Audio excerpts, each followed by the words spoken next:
mga kachang, so ngayon may panibago tayong serye ng Sulit ba? So dito titignan natin ang service, food at price. Naimbitahan tayo sa isang restaurant para ibigay natin yung sobrang honest reviews natin at sasamahan tayo ng dalawang YouTuber. Ito si Christine at si Noben.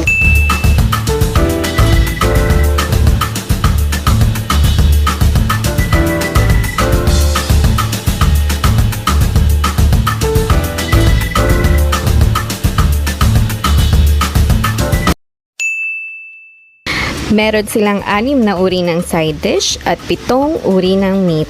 At bago kami kumain, nagkaroon kami ng pribilehiyong makausap ang kapatid ng may-ari ng Golden Baboy. What makes Golden Baboy special among other samgyeopsal restaurants here in the Philippines? I think most of the difference is quality of the meat. Usually the people think unlimited Korean barbecue restaurant meat quality is poor, but we want the pro, even the unlimited Korean barbecue. Why is it named Golden Baboy? Because the golden baboy is the meaning of the lucky in the Korea. Oh, okay. We want all our customers feel lucky when they taste our food. Oh, yeah. That's why it makes sense. That's why it is named Golden Baboy. Okay, sir, thank you so much for your time. Okay, kainan na!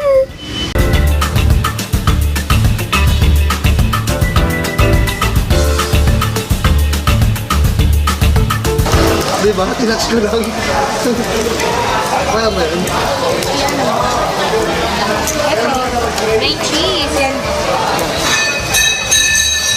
So, mas bet ko to. Mas bet ko. Tapos, yung meat medyo ano siya. Sarap. Lettuce. Medyo ano, mapait. Pero, yun, same thing sa yun.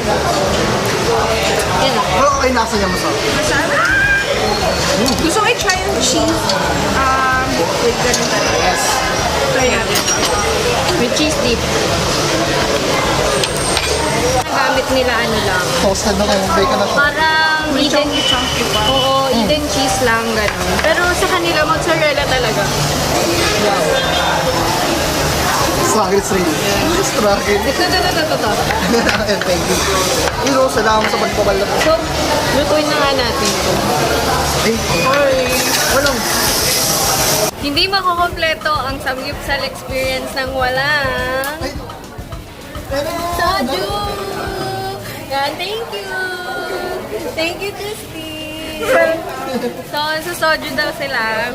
First time ko kasi nakakain ko sa First time. Sama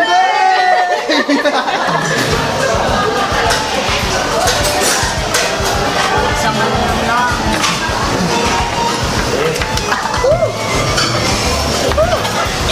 Pure soju! Walang ano. Ang lakas. Walang undergood.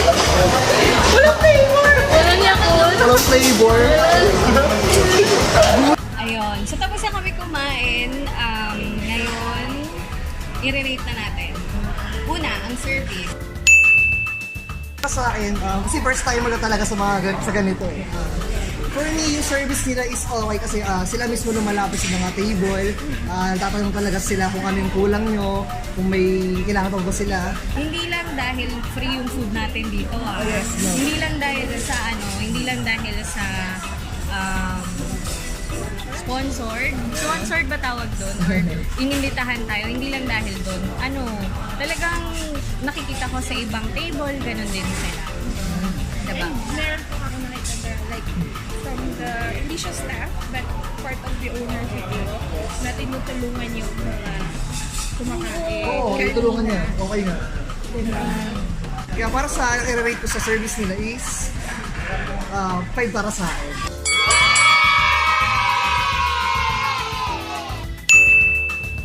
Guys, lima yata kami na refill. Kaya sobrang sulit siya. Ang sarap niya. Lahat. As in ko lahat. Lahat. Pero favorite ko yung gochujang samgyeopsal. Yung sliced pork na with sweet and spicy sauce. Tsaka yung kimbap. Yes, kimbap. Yeah, di ba nakalimang refill kami? Nakalima. Nakapitong refill kami ng kimbap. Kimbap. Yeah, yeah. And, At hati pa kami na yung dalawa. tsaka yung sweet corn masarap. Sweet corn cheese. Kainan ko na kasi yung mga competitor restaurants nila. And for me, 5-star. Kasi, unang-una yung food presentation nila, nandyan na lahat. So, matatry mo na lahat nang hindi ka tawag ng tawag. Kasi sa ibang restaurant, pipili ka mo ng 3, pipili ka mo ng 2. Eh, sila talaga nakaserve na lahat. Matatry mo agad. Tapos, at the same time, totoo yung sinasabi nilang 5-star. Yung meat. Yung meat. Yung meat, yung pag-marinate, ganun. Masarap. Steam talaga. Hindi siya yung parang sinabi mo lang na marinated or something. Meron talaga siyang parts and malasa talaga siya. Nandun talaga, nanunuot yung lasa. Ay, nam talaga siya. Ano pa ba yung... Mozzarella cheese. Mozzarella. Hindi siya Mozzarella yung cheese, even yes. cheese lang na regular cheese, but it's a mozzarella cheese. Yes, Like yes. unlimited. Next is yung price. To be honest, usually talaga gusto ko na mag-try ng samgyeopsal, but this is the first time. Kasi sabi ko, yes, sulit yung 499 or 500 kasi yung meat nga, sabi mo nga, meat, sobrang top of the line siya. Hindi siya yung basta-basta lang na meat lang, tapos may sauces or something. Meron talaga siyang lasa and also yung side dish. Doon pa lang sa side dish eh. Di ba? Saka, dito hindi ka nila titipirin. Yes. Tama yung sinabi nila. Kasi for 499 pesos, makakakuha ka ng 7 kinds ng meat. Halo yun, pork and beef. Tapos, meron ka pang eggs too. Meron kang cheese corn na unlimited.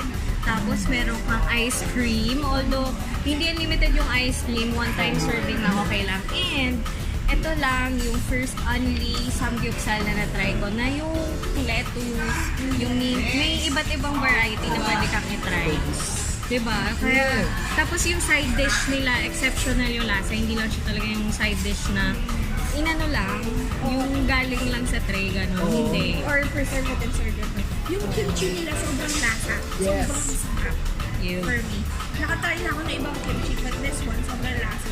Parang dito siya sa Pilipinas ginawa. Ganun. So, sobrang fresh siya. Fresh na fresh talaga.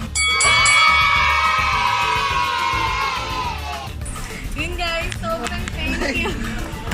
Thank you. Thank you din. Makakasama ko ulit sila soon sa mga iba pa nating mga Soon. food vlogs. Ayan, subscribe kayo kay Christine, subscribe din kayo kay Nobel. Ang links na nandyan na sa baba. Click lang yung link down below. Wow! Yes! Subscribe lang kayo, subscribe. And ayan, maraming salamat sa pagsama sa akin ngayon mga ka-chops. See you next time! Bye!